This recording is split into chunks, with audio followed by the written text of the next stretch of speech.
For example BMW और Louis Vuitton, ये दोनों लग्जरी ब्रांड्स हैं। अच्छा, ये दोनों ब्रांड ट्रैवल से संबंधित भी हैं और ये दोनों ब्रांड हाई क्वालिटी एक्सेलेंस और क्राफ्ट्समैनशिप को एनकरेज करते हैं, उसके लिए जाने जाते हैं। इनकी ब्रांड आइडेंटिटी एक्सेलेंस की ब्रांड।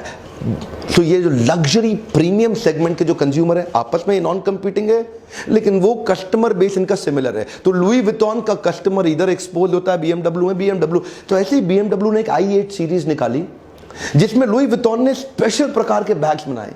तो उन्होंने 4 बैग्स का एक केस बनाया जो उनके रियर पॉकेट्स में एग्जैक्टली फिट हो जाता था। तो मतलब BMW ने शेप और उसको BMW ने ऐसा अरेंजमेंट करके दिया कि उनका बैग आराम से फिट हो जाए उसके अंदर। तो चारों दरवाजों में और पीछे लुई विटॉन के बैग एडजस्ट तो साथ में मिलते हैं। अब इससे क्या हुआ, देखिए, क्योंकि दोनों की क्रेडिबिलिटी अच्छी है तो दोनों एक दूसरे को प्रमोट कर पा रहे हैं और दोनों के कस्टमर एक दूसरे के साथ ज़्यादा अच्छे से एक्सपोज हो पा रहे हैं। ये एक बड़ा अपने आप में डिलाइट हो गया। तो दोनों ने मिल करके इसको जॉइंटली पार्टनर किया। एक्स्ट्रा खर्चा कोई लगा नहीं, लेकिन प्रमोशन दोनों के कस्टमर एक दूसरे के पास आने लगे। शायद सेल में बेनिफिट जरूर हो गया दोनों को। प्रॉक्टर एंड गैम्बल का एरियल डिटर्जेंट पाउडर अपने एड के अंदर LG की वॉशिंग मशीन दिखाता है और LG की वॉशिंग मशीन की हर एड में एरियल डिटर्जेंट पाउडर से धुलते हुए कपड़े दिखाई पड़ते हैं। दोनों के कस्टमर्स को मल्टीपल टच पॉइंट मिल गए, ज्यादा एक्सपोजर मिल गया और क्योंकि इससे इनकी विजिबिलिटी और व्यूअरशिप दोनों को बड़ी, एक्स्ट्रा कॉस्ट नहीं लगी, लेकिन फायदा दोनों को हो गया। गूगल एंड्रॉइड का जो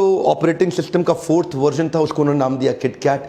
नेस्ले के किटकैट के वाइस प्रेसिडेंट बताते हैं इस क्रॉस प्रमोशन कैंपेन में कोई एक्स्ट्रा खर्चा नहीं लगा, एक दूसरे को पैसा भी नहीं देना पड़ा। और नेस्ले ने भी क्या किया, अपनी किटकैट 50 मिलियन एंड्रॉइड की शेप की निकाली और इन्होंने उसको नाम किटकैट का दे दिया। अभी वहां पे किटकैट की शक्ल का एंड्रॉइड और एंड्रॉइड की शक्ल का किटकैट हो गया। क्रॉस प्रमोशन आपस में, पैसा एक दूसरे को नहीं देना पड़ा, लेकिन दोनों एक दूसरे को बहुत अच्छे से प्रमोट कर पाए। किटकैट बहुत बिकती थी अमेरिका में, दुनिया भर में फैल चुकी थी। इससे एंड्रॉइड की विजिबिलिटी, व्यूअरशिप और उसका क्या बढ़ गया, इससे recall value. Quick American example भी, उबर अगर आप यूएस के अंदर बुक कर लेते हैं तो वहां पे आपके पास एकदम लिंक आता है और आप स्पॉटिफाई का लिंक आता है, वो जो म्यूजिक ऐप रहता है उससे वो आपका डीजे बन जाता है। आप गाड़ी का वेट करते करते आराम से बढ़िया बढ़िया म्यूजिक सुन सकते हैं। उबर स्पॉटिफाई को प्रमोट कर रहा है, स्पॉटिफाई उबर को प्रमोट कर रहा है। दोनों का पैसे का लेन देन नहीं है, लेकिन दोनों की ग्रोथ हो रही है। जूतों में नाइकी पावरफुल ब्रांड, मोबाइल में एप्पल पावरफुल ब्रांड, दोनों एक दूसरे को प्रमोट करते हैं। एप्पल के मोबाइल फोन में